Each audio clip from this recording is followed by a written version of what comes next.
대방열림과 함께하는 가장 확실한 영양사 합격의 길. 영양사 강의 진행 20여 년 이상. 수많은 합격생들이 추천하는 영양사 특강. 5인의 영양사 합격 전문 교수팀. 20여 년 이상 꾸준히 보완되어 온 강의용 교재. 유사상호를 주의하세요. 대방열림. 안녕하세요. 네, 안녕하세요. 저랑 이제 영양사 수업 중에서 단체 급식하고 위생복을 같이 하게 됐는데요. 이번 시간은 단체 급식에 대해서 제가 강의해 드리도록 하겠습니다.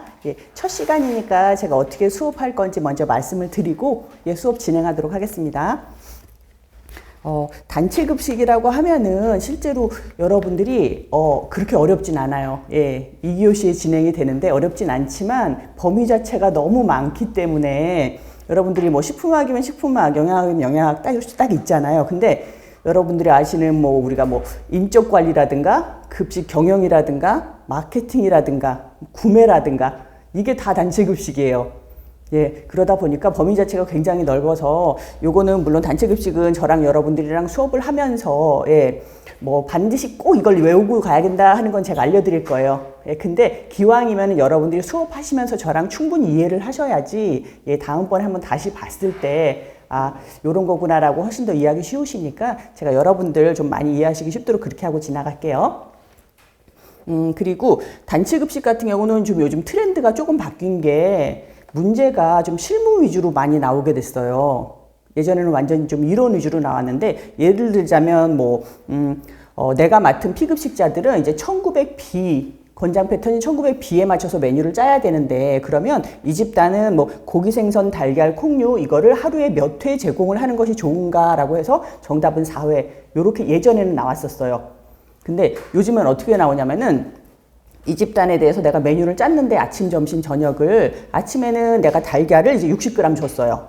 그리고 점심 때는 두부를 80g 줬단 말이에요. 근데 저녁엔 내가 쇠고기 볶음을 할 거야.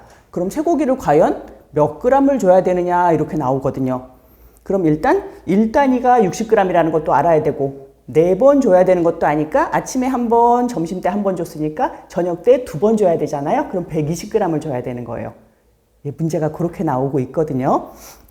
그래서 여러분들이 실제로 저는 이렇게 한 20년 동안 강의를 하다 보니까는 이제 저랑 이렇게 시험 보고 가서 저는 실무에 있다 보니까 많이 연락을 해요. 그러다 보면 영양사 시험 때 단체 급식 공부했던 게 내가 지금 실무에서 공부하니까 너무 쉬워요. 그러니까 완전 영양사 실무 문제다 보니까 내가 영양사를 실제로 하다 보니까 문제가 너무 쉽다는 거예요.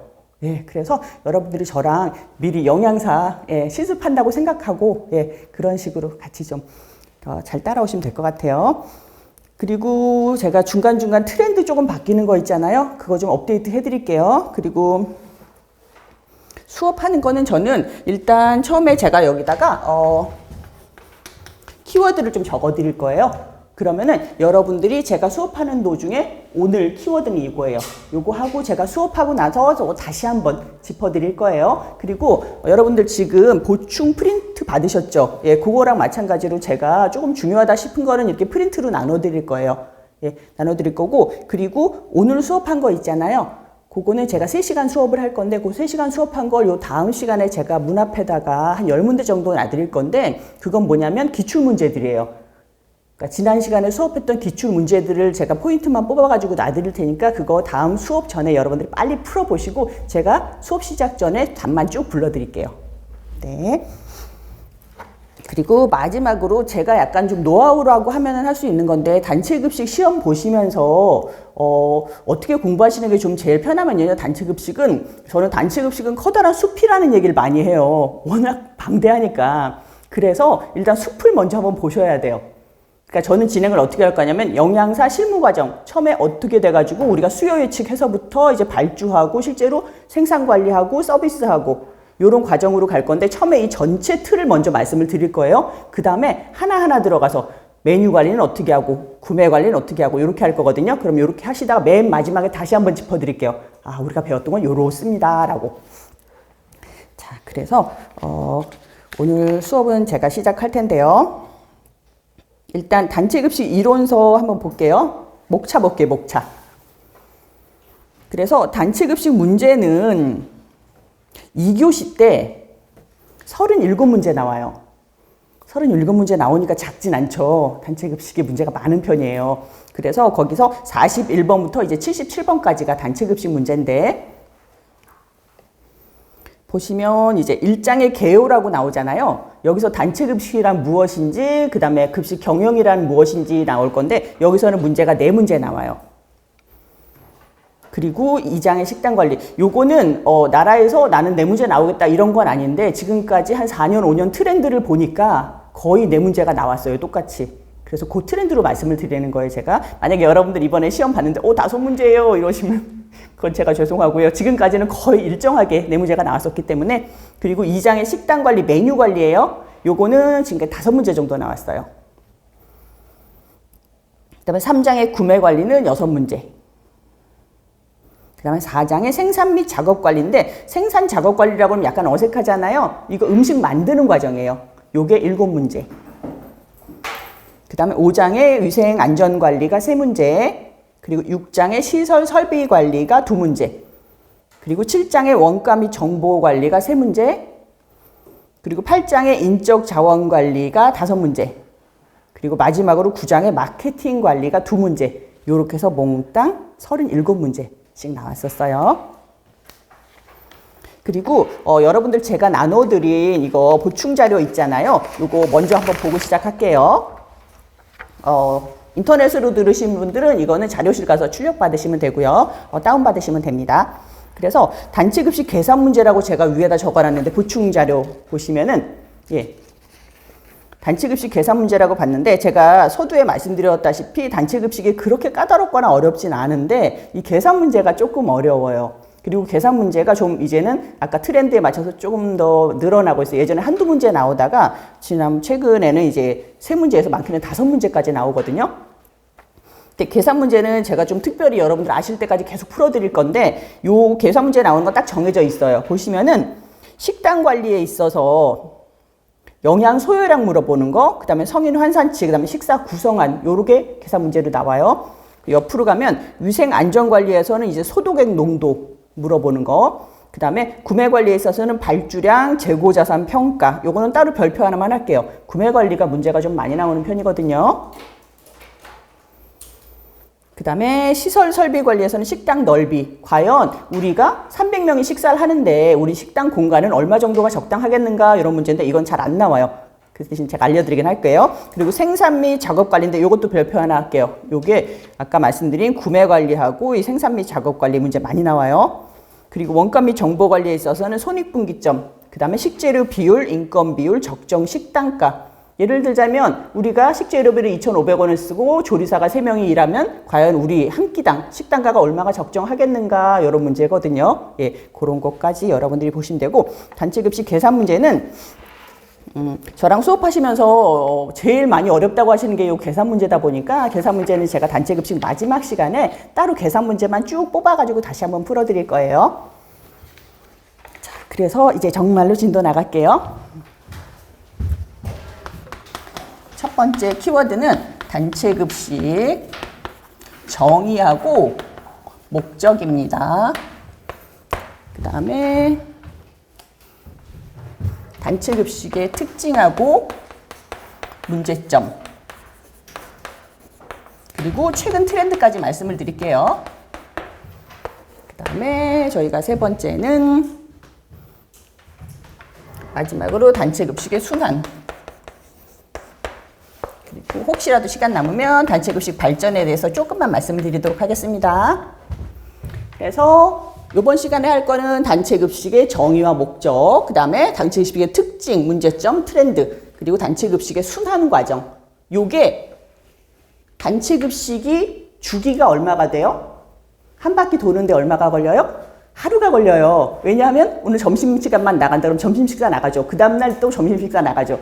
이런 식으로 영양사는 주기가 굉장히 짧은 편이에요. 매 하루 이렇게. 그리고 단체 급식의 발전까지 하도록 할게요. 자, 첫 번째 장에 급식산업의 정의와 분류라고 하는데, 단체 급식은 이 급식산업이라는 데 들어가요. 예, 그래서 우리가 푸드 서비스 하는 게 단체 급식은 아닌데 단체 급식이 속한 산업인 거죠. 그래서 보시면 정의는 가정 외의 장소에서, 그러니까 우리가 먹는 거 거의 다 급식 산업이라고 생각하시면 돼요. 밖에 나가서 우리가 무슨 호떡을 사 먹는다거나 아니면은 레스토랑 가가지고 스테이크를 사 먹는다거나 아니면 여러분들이 직원 식당 가가지고 식사를 사 먹는다거나 이게 전부 다 급식 산업인데 여기서 안 들어가는 거는 가정인 거죠. 예, 집에서 먹는 거는 급식 산업에 들어가지 않아요. 그래서 상업성 및 비상업성 목적으로 고객에게 음식을 제공하는 외식, 단체급식을 포괄하는 업체들로 구성된 산업을 우리가 단체급식이라고 한다. 그 다음에 두 번째 급식산업의 분류인데 요거는 별표 하나만 할게요. 그러니까 급식산업이 단체급식이 들어가는 산업인데 그럼 급식산업을 어떻게 분류를 하냐면 예전에는 우리가 급식산업을 상업성인 급식, 그 다음에 비상업적인 급식 이렇게 불렀었어요. 상업적인 급식이라는 거는 그 산업을 해서 돈을 번다는 얘기예요. 아, 저 사람 상업적이야 그러면 약간 좀 돈 챙긴다 막 이러는 의미잖아요. 그래서 상업적인 거, 비상업적이라는 거는 이 산업을 해서 돈을 벌겠다. 비상업적이라는 건 이거에서 돈을 벌지 않겠다. 그래서 우리가 비상업적인 사업에는 뭐가 있냐면 주로 뭐 종교 사업이라든가 이런 게 비상업적인 급식이에요. 뭐 봉사를 한다거나. 근데 예전에는 왜 이렇게 나눴었냐면은 상업적인 거는 우리들이 일반적으로 생각하는 식당이었었어요. 외식 산업. 저기 나가면은 뭐 피자집도 있고 부식집도 있잖아요. 그런 게 상업적인 급식이었고 비상업적인 급식이라는 거는 단체 급식이었었어요. 왜냐하면 A 공장에 직원 식당이 있잖아요. 그러면은 이거 식당을 왜 만들었냐면 이 자기네 직원들한테 팔아서 돈 벌려고 한 게 아니라 이 직원들 편의를 제공하기 위해서 밖에 나가서 도시락 싸 먹기도 좀 그렇고 이러다 보니까는 여기서 식사를 빨리 하고 일을 빨리 하자. 라는 의미에서 만들었기 때문에 비상업적인 급식으로 나눠져 있던 건데 요게 1980년대 후반이 되면서 뭐가 생겨나냐면은 위탁급식 업체라는 게 생겨나요. 우리나라는 특히나 대기업들이 이걸 많이 하고 있어요. 그래가지고 뭐 LG 아오홈이라든가 삼성의 웰스토리라든가 그다음에 CJ도 하고 있고 신세계도 하고 있고 다 하고 있잖아요. 우리나라 큰 회사들은 다 가지고 있어요. 급식업체들. 그래서 이런 위탁급식업체가 생겨나다 보니까 이 사람들은 단체급식인데 돈을 벌어요. 그러니까 이 둘 사이에 애매하게 낀 위탁급식업체가 생겨나니까 더 이상 이렇게 분류를 하면 안 되겠다라고 해가지고 어떻게 나눴냐면은 외식업하고 단체급식으로 나눴어요. 요게 그래서 보시면은 외식업, 단체급식 둘로 나뉘는데 외식업은 일반인들을 대상으로 상업적인 목적으로 음식을 제공하는 업체들이다. 여기는 일반 음식점, 휴게 음식점, 뭐 출장 외식업, 호텔 및 숙박시설, 식당, 우리들이 일반적으로 생각하는 밖에서 볼 수 있는 음식점들 이런 것들이 다 외식업에 들어가고요. 단체 급식은 여기 위탁이라고 써놨죠. 직역 및 위탁의 형태로 조직에 동그라미 할게요. 특정인이라는 건 뭐냐면 딱 정해진 사람이란 말이에요. 우리가 A전자 직원 식당이면 A전자 사람들, 그 사람들이 특정인이에요. 그러고 동그라미 또 할게요. 지속적으로.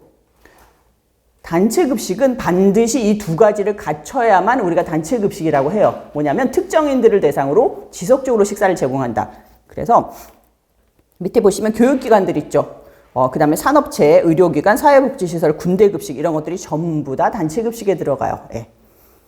어느 정도냐면 여러분들 올림픽 아시죠? 예, 올림픽 참여하시는 분들 급식하시잖아요. 거기서 선수들 밥 먹잖아요. 그 사람들 한 끼당 거의 한 3만 원 정도 잡히거든요. 굉장히 비싼 거 드시잖아요. 거의 뷔페로 나와요, 맨날. 근데 그분들이 생각해 보세요. 특정 기간, 특정인들이 그 선수들이 먹잖아요. 일정 기간 동안 한 40일 정도 그분들도 단체급식에 들어가더라고요. 그러니까는 특정인들이 지속적으로 식사를 제공한다라고 생각하면 단체급식이 되는 거예요. 그래서 밑에 외식업과 단체급식 비교표를 제가 그려놨는데 이거는 여러분들이 지금까지 다 아시는 거예요. 지금 머릿속에 알고 있죠. 외식업하고 단체급식 확실히 알아. 근데 이렇게 얘기하면 좀 더 확실해지실 거예요. 보시면 피급식자란 말은 제가 여러분들 좀 다 아시는 말들도 제가 다시 한번 짚어드린다고 생각하고 좀 세부적으로 해드릴 거예요. 그래서 저거 너무 쉽게 한다라고 생각하시면 말씀하세요. 너무 쉽게 하지 말라고. 예, 그래서 제가 피급식자란 말이 지금 나오는데 이건 뭐냐면 급식을 먹는 사람들이에요. 그래서 만약에 내가 급식자라고 부른다면은 급식을 제공하는 사람들인 거죠. 급식자는 누구냐면 영양사, 조리사, 조리원. 그러면 피급식자는 급식 대상자. 실제로 급식을 먹는 사람들 우리가 피급식자라고 불러요. 그래서 피급식자는 외식업은 불특정 다수, 특정인이 아니라 길 가다가 누구든지 먹을 수 있어요. 우리가 불특정 다수고 단체 급식은 특정한 사람들이 먹는다. 그 다음에 지속성. 아까 단체 급식은 있다고 그랬죠. 지속성이라는 계속 먹는다는 얘기. 어제도 먹고 오늘도 먹고 내일도 먹고. 그리고 외식업은 지속성이 없어요. 어쩌다가 내가 하루 가서 먹기도 하고 그러는 거죠. 그리고 메뉴 같은 경우는 메뉴는 나중에 배울 텐데 고정 메뉴하고 변동 메뉴가 있는데 고정 메뉴라는 거는 메뉴가 바뀌질 않아요. 매번 나오는 메뉴고 그 다음에 변동 메뉴라는 거는 어제 나왔던 메뉴, 오늘 나왔던 메뉴 달라요. 그래서 보시면은 외식업은 고정 메뉴가 많죠. 누구네 설렁탕 그러면 항상 설렁탕 365일 설렁탕 드실 수 있잖아요. 그게 고정 메뉴고요. 변동 메뉴는 어제는 돈가스, 오늘은 김치볶음밥 이런 식으로 바뀌는 거 우리가 변동 메뉴라고 부릅니다. 그리고 가격은 외식업은 가격이 매우 다양하죠. 뭐 라면은 3,500원, 그 다음에 뭐 피자는 18,000원 이렇잖아요. 근데 단체 급식 같은 경우는 거의 단일한 경우가 많아요. 요즘에 와가지고는 약간 좀 변동성이 있어가지고 똑같은 단체 급식인데도 A 메뉴는 뭐 6,500원, B 메뉴는 7,000원 이런 경우들이 있는데 거의 대부분은 우리 구내 식당은 뭐 6,500원 이렇게 똑같이 받는 경우가 많습니다. 그리고 수요라는 건 뭐냐면 몇 명이 먹을 것인가라는 거예요. 그래서 보시면 외식업은 변동폭이 많아요. 그래서 오늘 장사 굉장히 잘 됐어요 라고 하면 많이 온 거예요, 사람들이. 근데 단체 급식 같은 건 변동폭이 그래도 비교적으로는 작은 편이에요. 아까 A전자라고 말씀을 드렸는데 A전자가 직원이 몽땅 200명이에요. 그러면 이분들이 물론 다 와서 먹진 않아요. 이분들이 뭐 연차도 있고 휴가도 있고 그다음에 오늘 식당 메뉴가 너무 마음에 안 들어서 밖에 나가 먹을 수도 있잖아요. 하지만 여기서 변동폭이 그렇게 크진 않다는 거죠. 예전에는 정말 변동폭이 안 컸거든요. 근데 그래서 영양사님들이 사실 수요 예측하는 게 그렇게 어렵진 않았었어요. 근데 요즘에는 단체 급식도 메뉴 보고 안 오고 막 이래요. 그러다 보니까 영양사님들이 이렇게 수요 예측하는 게 너무 힘들어졌어요. 특히 막 여의도 저런데 증권가리 영양사님 같은 경우는 막 벚꽃 날리면 식수가 막 50명도 왔다가 비 오면 막 200명도 왔다가 막 이러거든요. 수요 예측하는 것도 나중에 저랑 배울 건데 수요 예측도 되게 힘들어졌어요. 영양사 업무 중에서. 그 다음에 관리자는 외식업은 거의 다 이제 매니저, 점장이 있는 경우가 많고 단체 급식은 영양사가 관리자로 있습니다. 그래서 여기서는 여러분도 어쨌거나 이렇게 진도가 딱 됐으니까 첫 번째 문제가 나오면 여기 개요에서 나오겠죠. 그래서 예전에 많이 나왔던 문제가 뭐냐면 외식업에 해당되는 식당이 뭐냐 쭉 나열해주고 1번에 호텔 식당, 뭐 2번에 무슨 A 고등학교 식당, 3번에 무슨 횟집 뭐 이렇게 나오고 이 중에서 외식업은 뭐냐, 단체 급식은 뭐냐. 이거 문제 되게 쉬운 편이에요. 그래서 그렇게 나오고 그 다음에 단체 급식의 특징이 뭐냐 도대체. 단체 급식이 가지는 가장 큰 특징은 특정인이 지속적으로 식사를 한다는 거예요. 그게 문제로 나온 적이 있습니다. 그리고 3번에 급식 산업의 최신 경향인데 요게 단체 급식이 약간 트렌드를 따라가다 보니까 요게 문제가 나온 적이 꽤 있어요. 지금 단체 급식의 최신 경향이 아닌 것은 그래서 보시면 최신 경향은 위탁급식이 어쨌거나 직영보다는 늘어나고 있고요. 그 다음에 프랜차이징, 그 다음에 사업이 좀 다각화되고 있고 케이터링 서비스도 많이 해요. 이렇게 통째로 들고 가서 주는 거. 그 다음에 프리미엄 급식. 요즘 재료비도 많이 오르고 인건비도 많이 오르다 보니까 코로나 시작되기 전만 해도 단체 급식에서 우리 직원 식당에서 5,000원이다. 그러면 비싼 편이다 라고 얘기를 했었거든요. 근데 요즘은 뭐 7,000원짜리, 8,000원짜리도 많아요. 급식인데도. 그래서 이렇게 약간 프리미엄 급식이 나오고 있고 친환경 급식, 그 다음에 IT와 웰빙의 접목이라고 해가지고 여러분들 식권 아시죠? 식권이 예전에는 이렇게 종이로도 줬었어요. 뭐 플라스틱으로도 주고 했었는데 요즘에는 이제 이식권이라고 그래가지고 어플로 스마트폰으로 결제하는 식권이 많아요. 그런 식으로 IT하고 이제 웰빙 접목도 많이 돼 있고 그 다음에 가정식사 대체품이라고 그래가지고 HMR 홈 밀 리플레이스먼트인데 이거는 예전에도 많았는데 코로나 때문에 더 많아졌어요. 뭐냐면 우리가 밀키트라고 부르는 거 있죠. 딱 정해져 가지고 하는 거. 그거를 급식소에서도 좀 많이 판매를 하고 있고 그리고 급식소에서도 포장식 같은 걸 많이 팔아요. 왜냐하면 사람들이 무인화라고 그래가지고 서로 안 부딪히고 그냥 사가서 자기 사무실 가서 혼자 자리에 앉아서 먹고 이런 경우가 많기 때문에 여러분들 이렇게 영양사님으로 일하시게 되잖아요. 그러면은 이렇게 식당이 있단 말이에요. 그 옆에 조그맣게 이렇게 포장식 파는 데가 많아요. 식사 이렇게 긋고 나는 여기서 안 먹고 이렇게 샌드위치 하나 가져갈래 뭐 이런 식으로. 예. 그 다음에 배달식 많아졌고요. 이제 무이나 코로나 영향으로 이런 것들이 많아졌습니다. 그래서 요거는 어떤 식으로 나왔었냐면요. 지금까지 제가 틀린 문제만 좀 설명을 드리면 단체 급식이 좀 많이 발전을 해가지고 메뉴는 굉장히 중요해졌는데 위생은 사실 별로 그렇게 중요하지 않다. 이런 거 나오면 틀린 거예요. 그리고 단체 급식이 이제 많아져서 위탁 급식가 생겨났죠. 그러면서 상업적인 급식, 비상업적인 급식이 굉장히 뚜렷하게 구분이 됐다. 이러면 틀려요. 둘 사이에 어중간하게 자리 잡은 위탁급식 업체가 생겨난 거잖아요. 그래서 둘 사이 경계가 희미해졌다라고 하셔야 맞는 건데 뚜렷해졌다 이렇게 하면 틀려요.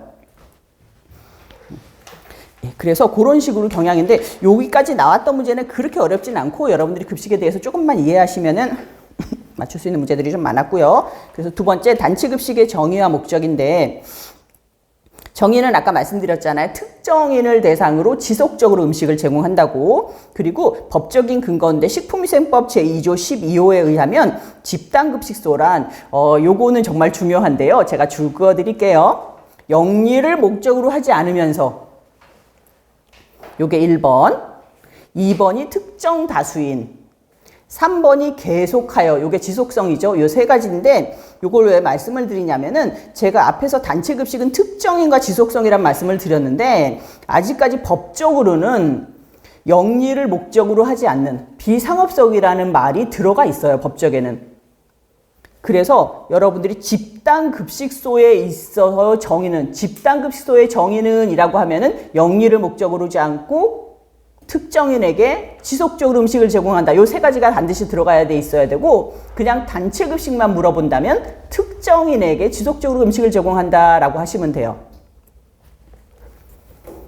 집단급식소에 위탁급식도 들어가는데요. 아니 근데 아직까지 법적으로는 이래요. 혹시라도 법적으로 물어보면 그렇게 답변하셔야 돼요. 그래서 기숙사, 학교, 유치원, 어린이집, 그 다음에 병원, 사회복지시설, 산업체, 국가, 지방자치단체 및 공공기관, 그 다음에 그 밖에 후생기관 등등으로 나와 있어요. 이래서 어린이집 이런 것도 다, 유치원도 다 급식 쪽에 들어가게 됐어요. 이 어린이집 같은 경우는 저랑 나중에 위생법규 할 때 말씀을 다시 드리겠지만 어린이집은 사실 이게 법규 안에 들어가 있지는 않았었거든요. 근데 문제가 너무 생기다 보니까 이게 법규 안으로 좀 들어가게 됐어요. 그 다음에 식품위생법 시행령 제2조에 의하면 집단급식소는 1회 동그라미 칠게요. 50명. 이거는 예전에는 문제가 굉장히 많이 나왔었던 건데 집단급식소는 1회 몇 명 이상의 식사를 제공하느냐라고 하는 건데 요즘 최근에는 좀 안 나오는 문제긴 한데 그래도 여러분들 좀 알아둘게요. 50명. 그 다음에 식품위생법 시행령 제21조 8항에 의하면 위탁급식 영업이란 집단급식소를 설치 운영하는 자와의 계약에 따라서 그 집단급식소에서 음식류를 조리하여 제공하는 영업이다. 그래서 위탁급식 영업에 대해서도 나와 있습니다. 그리고 두 번째 목적은 제가 별표 하나만 할게요. 저희 여기쯤 하고 있어요. 목적. 단체급식의 목적은 크게 두 가지가 있는데요. 제가 아까 피급식자 말씀드렸잖아요. 급식자 대상. 그래서 어디든지 이렇게 유형이라고 그래가지고 분류하는 게 있는데 단체급식이란 커다란 거를 분류를 하는 경우가 있어요. 예를 들자면 지역적으로 분류할 수도 있어요. 수도권, 충청권 이렇게 분류할 수도 있고 아니면 식사하는 사람에 따라서 대형급식 1000명 이상 그 다음에 중등급식 500명 100명 이하는 소형급식 이럴 수도 있는데 우리나라에서 가장 많이 분류하는 건 뭐냐면 피급식자, 식사하는 사람에 따라서 분류를 하는 거예요. 학생들이 식사를 하면 학생급식이고요. 군인들이 식사를 하면 군대급식이에요.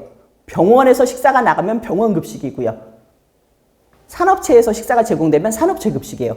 이런 식으로 나뉘는 방법인데 그래서 1번의 공통의 목적은 뭐냐면 급식이 나가는 모든 장소에서는 일치하는 목적이에요. 저기가 뭐 산업체든 병원이든 여기는 똑같은 목적이 있어요. 근데 두 번째 고유 목적은 산업체만이 가진 목적, 병원만이 가진 목적이 따로 있거든요. 그래서 한번 말씀드릴게요. 공통의 목적은 피급식자의 건강 유지 및 증진, 이건 당연하죠. 그 다음에 편리성 제공과 비용 절감, 인간관계 육성과 사회성 함양. 이거는 예전에는 이렇게 같이 모여가지고 밥 먹고 막 이러면은 인간관계도 좋아지고 뭐 김대리 여기 와서 밥 먹자 뭐 이랬는데 요즘에 와서는 여러분들 아시죠? 1인 식탁이 그렇게 많아요. 예. 단체 급식이 이렇게 돼 있는 게 아니라 이렇게 벽에다 쫙 붙여놨어요. 그래서 혼자 가서 이렇게 식사하는 게 많아서 어쨌거나 목적은 이 사회성 함량도 있긴 해요. 같이 식사하고. 그 다음에 피급식자에 대한 휴식처 제공, 그 다음에 자원의 효율적 경제적인 활용에 기여한다. 그 다음에 두 번째 고유 목적은 요건 그 업체만이 가진 목적이에요. 산업체는 생산성 향상과 복리 증진. 저 회사 가면은 식당에서 그냥 밥을 준대. 요런 식으로 복리 증진의 차원이었던 거죠. 그 다음에 두 번째 학교는 바람직한 식습관 형성과 교육 활동 효과 증진. 여기 두 가지만 봐도 아시겠죠? 산업체에서 여러분들이 교육 활동을 하진 않잖아요. 그렇죠. 요거는 학교만의 목적이에요. 그리고 세 번째 병원은 질병 치료하고 회복 증진하고 건강 회복하기 위해서 우리가 식사를 제공을 합니다. 그리고 군대는 군력을 증진하기 위해서, 그리고 사회복지시설은 이제 가정적인 분위기를 조성을 해주려고 이제 뭐 고아원이라든가 이런 데는 가정적인 분위기 조성해주고, 그 다음에 아동복지시설은 신체적, 정신적으로 건강하게 육성해주고요. 교도소는 이제 교정활동까지 하게 돼요. 예전에는 군대하고 교도소 같은 경우는 완전히 직영급식이었었어요. 군대는 거의 다 직영급식이었었죠. 근데 작년 2022년부터 군대에도 위탁을 하기 시작했어요. 뭐 충무부대 뭐 그런 데 같은 경우는 뭐 해병대도 그렇고 다 위탁으로 좀 전환이 되고 있고요. 그리고 특히나 교도소 같은 경우도 예전에는 이제 영양사님들 따로 안 뒀거든요. 교도소는 좀 사실 위험하잖아요. 위험하다 그러면 제가 약간 편견인데 어쨌거나 영양사들이 좀 가기를 기피했었어요. 그러다 보니까는 영양사들을 안 두고 이제 시청이나 이런 데서 메뉴를 거기서 영양사들이 짜서 보내주고 했는데, 요즘은 이제 교도소도 왜 소방사도 영양사 두기 시작했잖아요. 그것처럼 영양사님들 많이 두기 시작했습니다. 여기는 급여가 좀 높아요. 교도소는 가시려는 분들이 그렇게 많지가 않아서. 자, 그래서 여기서는 문제가 어떻게 나왔냐면요. 다음 중에서 단체 급식의 이제 공통의 목적이 아닌 것을 하면서 이 고유 목적이 하나 껴요. 질병 치료 이런 게 나오면은 이거는 고유의 목적이 아니잖아요. 그죠? 그리고 보시면은 다음 중에서 고유의 목적이 연결이 제대로 되지 않은 것은, 만약에 병원 쭉 그어놓고 이제 교육활동 증진 뭐 이렇게 놓으면 틀린 거잖아요. 그런 식으로 각각 줄로 묶는 게 나온 적이 있어요. 그리고 세 번째 단체 급식의 순환 과정인데요.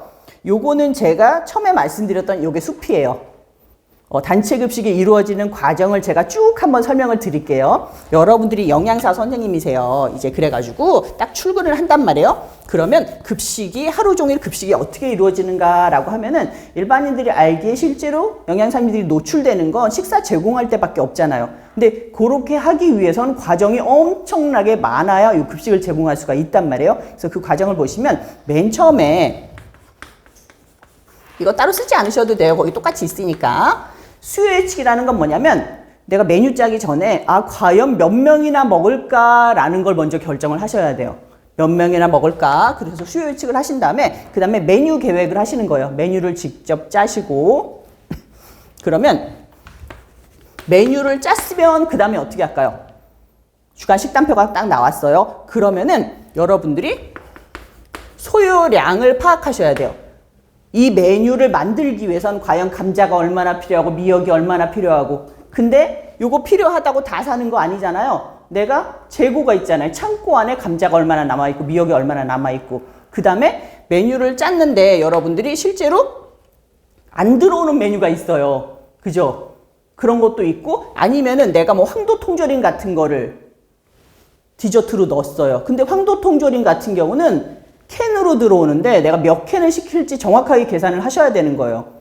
왜냐하면 캔 안에 물도 들어있고 이제 캔 무게도 있기 때문에 캔 안에 들어가 있는 개수에 따라서 여러분들이 발주하시는 거거든요. 그래서 그런 소요량을 파악하신 다음에 그 다음에 여러분들이 실제로 발주를 하시는 거예요. 발주라는 거는 물건을 시키는 과정인 거죠. 발주를 하신 다음에 그 다음에 구매 물건이 들어오고, 그러면 물건에 따라서 여러분들이 검수를 하시는 거예요. 검수는 뭐냐면 검사하는 거예요. 물건이 제대로 들어왔는지, 내가 딸기를 10kg를 시켰는데 그게 제대로 들어왔는지, 나는 생생한 딸기를 원했는데 시든 딸기가 들어왔는지, 그런 거 여러분들이 보시는 과정을 검수라고 그러고, 요거를 물론 바로 조리가 들어가도 되는데 여러분들이 오늘 점심에 나가야 돼요. 근데 오늘 10시까지 물건을 딱 시켜. 그러면 혹시라도 물건이 안 올 수도 있고 내가 전처리도 해야 되는데 정확하게 딱 못 시키거든요. 우리가 집에서 뭐 떡볶이 한다고 내가 급하게 가가지고 떡 싸오고 해가지고 바로 만드는 거하고는 다르단 말이에요. 여러분들이 뭐 몇백 킬로 이런 게 들어와야 되는데, 그래서 이게 들어온 다음에는 아주 일시적으로 저장을 해요. 이 저장 관리가 굉장히 중요해요, 나중에. 이 저장이라는 거는 뭐 잠깐 들어왔다가, 두부 같은 경우는 이제 잠깐 넣어놨다가 몇 분 안에 나가는 것도 있고, 아니면은 뭐 소고기나 이런 것처럼 냉동시켜 들어왔기 때문에 한참 있다 나가는 것도 있거든요. 그래서 이렇게 잠깐 저장해놨다가 그 다음에 생산을 하게 돼요. 생산 관리라는 게 조리라고 그랬죠. 음식 만드는 걸 우리가 생산한다라고 얘기해요. 요게 처음에 좀 어색해 하시더라고. 생산 관리, 조리하는 과정이에요. 예, 그리고 생산을 했으면 이제 서비스 해야 되죠. 요것도 좀 어색해 하세요. 요즘은 배식이라는 말 잘 안 쓰고 서비스라는 말을 쓰더라고요. 근데 배식 과정이에요. 식사를 직접 나눠주는 과정. 그거를 우리가 배식 과정이라고 그래요. 그러면 배식까지 이루어졌으면은 우리가 어떻게 해요? 물론 그 나중에 뭐 남은 음식도 처리해야 되고 잔반 처리 이런 것도 다 해야 되는 건데, 그건 요 서비스 과정에 들어가는 거니까 요 다음에 회계가 들어가게 되는 거거든요. 오늘 하루 일 결산을 하게 되는 거죠. 그래서 오늘 내가 예측을 300명을 했는데 290명이 왔다, 270명이 왔다. 요걸 여러분들이 아셔야 그 다음 거 할 때 피드백이 돼요. 내가 지금 300인분 발주를 했는데 오늘 100명밖에 안 먹었어요.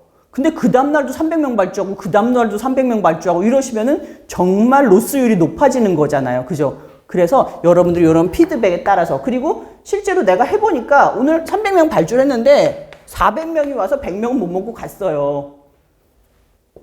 요런 거 다시 수요 예측으로 돌아가서 피드백을 하셔야 되는 거죠. 예, 요런 과정을 하루하루 거치게 되시는 거예요. 그래서 영양사님들이 실제로 가가지고 너무 당황해 하는 게 일이 너무 많아요. 예, 요 배식 시간, 왜 보통 사람들도 보면 저 배식 시간만 바쁘시겠다라고 생각하는데 요걸 하기 위해서 엄청나게 바쁘게 일을 하셔야 돼요. 그래서 밑에 계획 실시 평가가 있는데, 우리가 경영관리 순기능에서 보면은, 경영하면서 제가 다시 한번 말씀을 드릴 건데, 우리가 이거 POS라고 부르거든요. 경영의 가장 기본적인 순기능인데 요게 이렇게 한 바퀴 도는 거거든요. 그래서 보면 계획, 플랜, 두, C. 죄송합니다. POS, 포스를 썼네요, 제가. 예. 플랜, 두, C. 계획했죠? 두, 했죠? 그러면 영양사 업무를 보게 되면은 메뉴 계획하고 내가 구매 계획하고 발주량하고 다 했어요. 그래서 두, 실제로 식사가 나갔죠? C, 평가하는 거예요.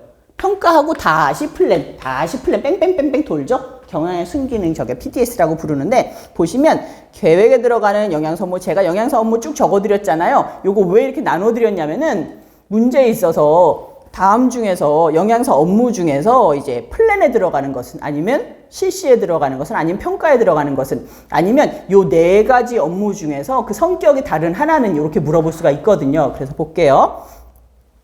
플랜은 인력계획, 영양계획, 메뉴계획, 운영계획, 구매계획, 식수계획, 조리계획. 이거 외울 필요 없어요. 다 계획자 들어가 있어요, 뒤에.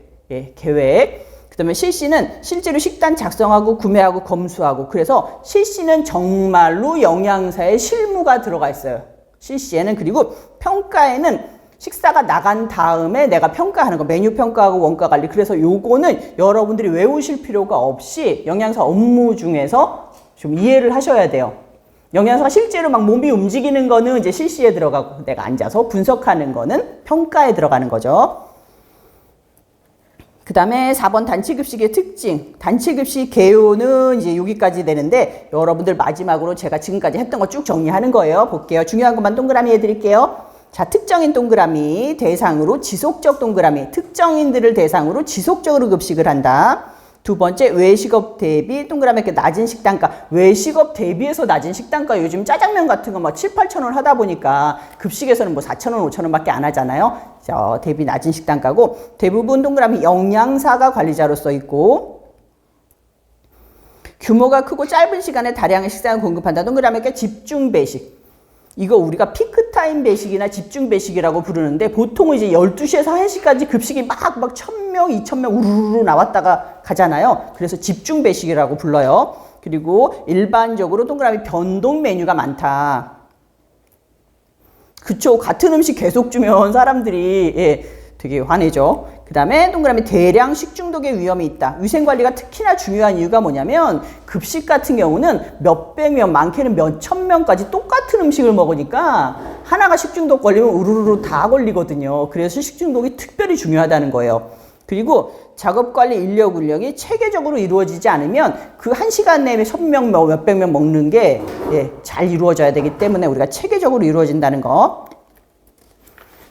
그 다음에 5번째 단체급식의 문제점 및 개선 방안인데요. 여기쯤 가고 있어요. 단체급식에 문제점이 생길 수밖에 없는 게 여러분들이 단체급식 먹고 아 여기 식당 너무 맛있다 이런 거 별로 못 봤죠. 예, 급식소 가가지고 먹고서는 우리 저기 공장 식당이 엄청 맛있어 맛집이야 막 이러지 않잖아요. 예, 문제점이 있어요. 그게 영양면, 위생면, 비용면, 심리면 4가지로 나눠놨는데 영양면에 의하면 사실 급식소기 때문에 영양 소요량이 충분하지가 않다 뭐 영양이 내가 제대로 안 먹었다 이건 아니에요. 아닌데 영양가 산출이 잘못될 경우 왜냐하면 집단으로 먹게 되는 거기 때문에 나중에 제가 메뉴 관리할 때 해드릴 건데 이제 여성하고 남성이 있잖아요. 그러면은 이분들이 칼로리 소요량이 다르단 말이에요. 영양 요구량이. 근데 여기 같은 경우는 2100칼로리고 2600칼로리야. 그러면 내가 메뉴를 짰는데 메뉴가 우리는 단일 메뉴예요. 한 가지예요. 근데 이거를 여기 맞춰 짤 건지 여기 맞춰 짤 건지 그렇게 못 하거든요. 그러다 보니까 보통 어떻게 많이 하면 가중평균을 많이 둬요. 왜냐하면 남자가 90%고 여자가 10%라면은 이쪽에 좀 가깝게 짜는 거고 이쪽이 많으면 이쪽에 좀 가깝게 짜게 되는 거거든요. 그러다 보니까는 개개인하고 맞진 않을 수가 있어요. 본인 체질에 안 맞을 수도 있는 거고.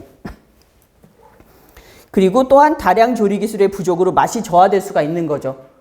급식소에서 라면 끓이면 그렇게 맛이 없어요. 예, 우리가 외식 가서 하나 딱 끓이면 정말 맛있는데 급식소에서도 라면이 나오긴 나와요. 그래서 여러분들 만약 영양사로 일하시면 가서 좀 놀라는 게 라면 스프 있잖아요. 라면 스프가 이게 하나하나가 아니라 이렇게 1kg짜리 스프가 나와요. 생긴 거는 똑같이 생겼어요. 완성탕면 스프 이렇게 딱 나오는데 그거 이렇게 쭉 찢어가지고 스프처럼 이렇게 털어놓고 하고 이만한 비닐봉지 같은데 라면이 바글바글 하거든요. 스프 없이. 뭐 그런 식으로 나와요. 근데 저도 하다 보니까는 굳이 나가서 라면 끓이시라는 건 아니고 예. 일단 끓여가지고 찬물에 한번 헹구거든요. 라면을. 그래 놨다가 예, 급식 제공하기 전에 국수처럼 그렇게 줘요. 그렇게 안 하면 불어가지고 도저히 못 먹거든요. 급식소에서는. 그래가지고 급식소에서는 사실 그렇게 맛있진 않아요. 왜 두부조림 같은 거 할 때도 우리가 정말 이쁘게 딱딱딱딱 잘라가지고 그거 일일이 다 지져가지고 거기다 양념장 뿌려가지고 바글바글 끓이면 두부조림이 얼마나 맛있어요. 근데 급식소에서 그렇게 못 하거든요. 두부를 내가 몇만 개를 붙일 수가 없잖아요. 그러다 보니까는 그냥 삶아가지고 삶은데 그냥 양념장 뿌려가지고 그렇게 그냥 다시 한번 졸이고 그러는 경우도 있거든요. 물론 뭐 식수가 아주 작으면 이렇게 다 자글자글 하겠지만 또 그런 경우도 많기 때문에 실제로 다량 조리 기술 때문에 좀 맛이 부족해지는 경우가 조금 있습니다. 그래서 섭취를 안 하는 경우에는 영양 부족이 오는 거죠. 그리고 두 번째 위생면이라는 거는 대규모 급식이기 때문에 종업원 위생교육도 굉장히 중요하고 시설 및 기계 위생관리가 굉장히 중요하다라고 말씀을 드려요. 그리고 대규모 급식이니까 아까 왜 먹는 사람이 많아서 전부 다 똑같이 식중독 걸린다고 그랬잖아요. 그것뿐만 아니라 이 위생기기를 우리가 국속 같은 경우도 집에서는 막 뽀득뽀득 닦잖아요. 근데 집에서는 급식에서 아무리 깨끗하게 닦아도 또 집만큼 그렇게 매번 자주 닦게 되진 않잖아요. 그리고 또 만약에 365일 급식이 이루어지는 장소라면 따로 이거를 내가 관리하거나 한 번쯤 대청소를 한다거나 그러는 게 좀 부족해요. 그러다 보니까는 이런 게 아무래도 좀 부족할 수밖에 없는 거고, 그 다음에 세 번째 비용면은 사람들이 왜 단체 급식에 대한 인식이 급식소가 뭐 저렇게 비싸. 요즘은 좀 비싼 급식이 있긴 하지만 그렇기 때문에 아직까지는 예산 책정에 여유분을 두지 못해요. 그래서 급식이 아직까지는 단가가 좀 낮고, 그 다음에 인건비 시설비 절약하고 피급식자의 욕구를 충족시키지 못하는 경우가 있다. 그리고 우리나라는 좀 약간 특이하게 다른 점이 이런 공장 같은 데 있잖아요. 또는 병원 같은 데 이거를 급식비를 본인이 안 내요. 그죠? A 공장 같은 경우는 한번 내가 체크만 하면 이걸 회사에서 내주는 경우가 많아요. 그러다 보니까 이 회사 입장에서는 만약에 개인이라면은 난 돈 조금 더 내고 좀 더 좋은 거 먹을래라고 하겠지만 저 위에 사장님 입장에서는 500원 올리는 것도 비싼 거예요. 이 사람 입장에서는. 그러다 보니까 아직까지 예산 책정에 좀 여유를 두지 못하는 데가 있어서 아직까지 3천 얼마인 급식들이 꽤 많아요. 한 끼에. 그리고 여러분들 그 급식소 중에서 건물이 이렇게 있어요. 그러면 급식소, 급식 식당이 위치하기 가장 좋은 장소가 어딜 것 같아요? 가장 이상적인 장소. 이거 생각보다 그때 문제 나왔는데 많이 틀리셨더라고요. 가장 이상적인 장소는 1층이에요. 근데 사람들이 왜 틀렸냐면 우리나라 급식소들은 다 지하에 있어서. 지하가 땅값이 싸서 그래요. 예. 그래서 전부 다 이렇게 지하에다 박아놨거든요. 식당을. 그래가지고 영양사님들은 항상 다 지하에서 일하세요. 그래서 왜 그러냐면은 만약에 지하에 있잖아요. 그러면은 환기가 안 돼요. 그래서 그 건물에 있는 사람들은 오늘 점심 메뉴가 뭔지 다 알아요. 오늘 카레 냄새 난다. 카레다. 네, 그렇게 아는 것처럼. 그래서 지하에 있으면 환기가 안 되고, 그리고 저 여의도 같은 데 가면은 스카이라운지에 직원 식당을 그렇게 많이 뒀어요. 근데 스카이라운지에 있으면 좋잖아요. 환기 얼마나 잘 돼요. 창문만 열어놓으면 그냥 환기가 된단 말이에요. 근데 얘들은 뭐가 안 좋으냐면은 검수 문제가 생겨요. 음식물을 거기서 엘리베이터를 타고 올라가야 되고, 거기서 잠반을 갔다가 엘리베이터를 타고 또 내려와야 돼요. 예. 그래서 제가 가봤던 급식소 중에서 저기 상암이 아니고 거기 일산에 MBC 드라마 센터인가? 거기가 너무 특이했던 기억이 남는 게요. 거기는 이제 촬영 차량이 엄청난 트레일러 있잖아요. 이런 게 들어가다 보니까 스카이라운지 식당이 있거든요. 근데 거기는 음식물이 오잖아요. 그러면은 이 차가 통째로 엘리베이터로 올라가요. 예, 이렇게 영양사님들이나 조리사들이 옮기는 게 아니라 이 트레일러 커다란 엘리베이터가 있어요. 그 엘리베이터 그냥 차가 들어가서 그냥 옮기면 되더라고요. 근데 그런 게 사실은 거의 없다 보니까 이런 데는 좀 그런 게 힘들다라는 거고, 마지막으로 심리면은 가정식에 대한 향수가 있어요. 우리 엄마가 끓여주는 김치찌개는 이렇게 맛있는데, 예, 훨씬 비싸게 돈을 주고도 왜 여긴 이렇게 맛이 없지? 우리 식당은? 라고 생각하게 되거든요. 그래서 이거는 단체 급식이 갖는 이제 심리적인 문제일 수밖에 없어요. 실제로 여러분들이 영양사님 되시잖아요. 그러면은 아무리 작아도 레시피가 한 2,500개에서 3,000개는 쓰실 거예요. 근데 집에서 쓰는 레시피는 1년 동안 100개가 안 되거든요. 그래도 집에서 먹는 게 훨씬 다양하다고 생각을 한대요. 급식에 대한 약간 심리적인 문제가 있다는 거죠. 네. 여기까지 말씀을 드렸고, 그 다음에 개선 방안은 그러면 이렇게 문제가 생겼으니까 이제 개선 방안도 조금은 마련을 해야 되잖아요. 그러다 보니까 기호도 충족 및 잔식 해소를 위해서 지속적인 모임하고 만족도 조사라든가 이제 기호도 조사 같은 걸 해요. 여기 우리 피급식자들한테 과연 어떤 음식을 좋아합니까 당신은? 그래가지고 돼지고기, 쇠고기, 닭고기, 그 다음에 어떤 조리법을 좋아합니까? 뭐 튀김, 찜 뭐 이렇게 물어봐가지고 그래도 급식소, 이 피급식자들이 좋아하는 음식을 영양사들이 짜려고 노력을 한다는 거죠. 급식관리자의 자질 향상, 그 다음에 세 번째 위생적인 급식관리 해썹, 그리고 네 번째는 합리적인 경비 절감, 무조건 경비를 절감하면 안 되고 계절식품을 사용한다거나 아니면 대량으로 구매를 한다거나 라고 해가지고 경비를 절감하고 있고요. 합리적인 작업 관리는 작업 분석을 통해서 관리를 하게 되는 거예요. 그래서 여러분들이 가면은 왜 할 일이 되게 많다고 그랬잖아요. 그래서 메뉴만 딱 짜고 마는 게 아니라 워킹 스케줄을 짜드려야 돼요. 그게 뭐냐면 A 조리사는 오늘 무슨 일을 하고 B 조리사는 무슨 일을 하고 A 조리원은 무슨 일을 하고 이거를 딱딱 시간에 맞춰서 해주지 않으면 예전 같은 경우는 이게 약간 어린 영양사님들 있잖아요. 이런 분들은 가면은 오늘 감자국이에요 라고 이렇게 얘기만 해요. 아니면 붙여줘요. 오늘 감자국 몇 인분 만들어라. 이러면은 자 감자 까자 이러면서 막 우르르 달려가서 감자 까고 있고 막 이러거든요. 근데 그거를 컨트롤 해가지고 해주셔야 되는 게 영양사님의 일인 거죠. 그 다음에 여섯 번째는 시설의 쾌적성 유지하는 거. 마지막으로 경영자의 이해는 경영자들한테 어차피 돈을 내는 건 경영자니까 그 사람들한테 급식이 중요하다. 지금 이렇게 나가고 있는데 뭐 500원만 더 추가되면 이런 식으로 급식이 나간다. 약간 설득해야 되는 것도 영양사의 업무라는 거죠. 예. 여기까지 말씀을 드렸고요. 시간이 지금 조금 남았으니까 제가 단체급식의 발전 조금만 더 나갈게요. 단체급식의 발전은 뭐냐면 우리나라에 이제 단체급식이 들어온 거는 사실 1950년대예요. 그게 얼마 안 됐죠. 생각보다는. 그래서 이거를 어디서 많이 들여왔냐면은 막 갑자기 단체 급식을 우리가 개발해낸 건 아니고 이제 미국이나 일본 거를 이제 많이 카피해서 가져왔는데 미국이 우리나라보다 단체 급식이 한 100년 정도 앞서 있다고 얘기를 해요. 일본도 한 50년 정도 앞섰고. 예, 그래서 우리가 선진 급식 시스템이나 이런 걸 보러 간다고 하면은 이제 미국이나 일본 같은 데를 많이 가게 되거든요. 근데 저는 이제 자신 있게 얘기할 수 있는 게 우리나라가 굉장히 IT 강국이잖아요. 그러다 보니까 우리나라가 굉장히 늦게 출발을 했는데 엄청 앞서 나가요. 그래서 이런 미국이나 이런 데서 우리나라에 배우러도 많이 와요. 예, 우리나라 특히나 이 IT 쪽이 너무 잘 돼 있잖아요. 아까 제가 식권 체크하는 거 말씀을 드렸는데 종이로 하는 데가 많아요. 아직까지는 종이로 하는 데가 많은데 이제 어플 통해 가지고 이제 이식권이라고 그래서 그냥 스마트폰 가서 이렇게 딱딱 찍고 이러는 거 있거든요. 근데 그거 말고도 스마트 게이트라고 그래 가지고 사람이 그냥 지나가면 천장에서 인식을 하는 게 있어요. 내가 이걸 들고 가면. 그러니까 나는 들고 가서 그냥 식사를 하면 되는데 그거를 천장에서 인식을 하는 거예요, 나를.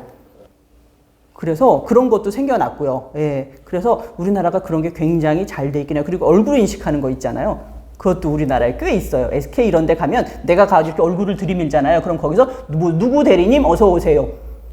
드시고 싶은 메뉴를 선택하세요. 이래요. 그래서 혹시나 몰라가지고 저도 가지고 이렇게 들이밀어 봤더니 등록되지 않은 회원입니다. 뭐 이렇게 나오더라고요. 그리고 너무 신기한 게 마스크 끼고 가도 알아봐요. 딱 보통 이렇게 뭐 은행 같은 데 가면 마스크 벗어주세요 이러잖아요. 근데 거기는 갖다 들이대면 여기만 갖고도 알더라고요. 그래서 요런 약간 트렌디한 거는 제가 중간중간에 말씀드릴게요. 이것도 너무 막 빨리 가다 보니까는 제가 트렌드를 못 따라갈 정도로 너무너무 발전이 빨라요, 우리가. 여러분들 제가 아까 왜 이런 배달 급식 같은 거 또는 이렇게 포장식 같은 거 많다라고 말씀을 드렸잖아요. 근데 이거를 O2O 서비스라고 그래가지고 우리가 온라인으로 결제하고 오프라인으로 가서 받는 서비스가 있거든요. 특히나 뭐 스타벅스 사이렌 오더 이런 게 그 서비스거든요.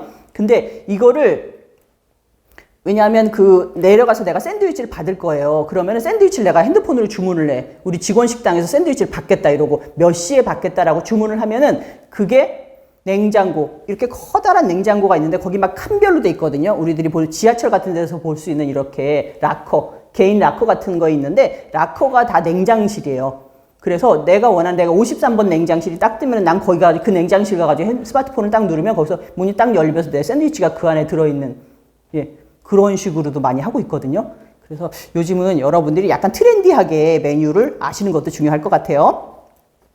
그래서 이 단체 급식의 발전은 우리나라 이렇게 보시면은 아까 제가 뭐라고 그랬어요? 피급식자에 따라 나뉜다고 그랬었죠. 그래서 1번 학교 급식, 2번에 병원 급식, 3번에 산업체 급식, 3번에 사회복지시설, 영유아 보육시설 급식 등등 해서 제가 이때 특징을 설명드리면서 어떻게 우리나라에서 발전해왔다 이런 거 짚어드릴 거예요. 그래서 요번 시간에 한 거는 단체 급식의 정의는 반드시 특정인이 지속적으로 급식을 제공해야 된다라는 거.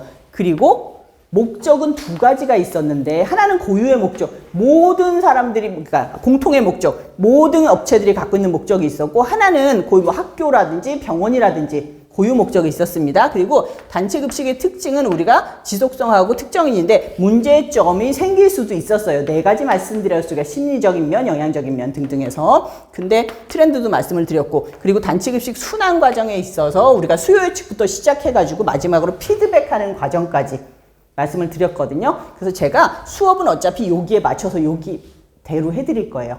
여러분들이 요런 과정을 통해서 단체 급식이 이루어진다라는 거는 먼저 좀 아시면 좋을 것 같아요. 그래서 요번 시간은 여기까지 하고 제가 다음 시간에 단체 급식 발전 이어서 할게요. 예, 수고하셨습니다.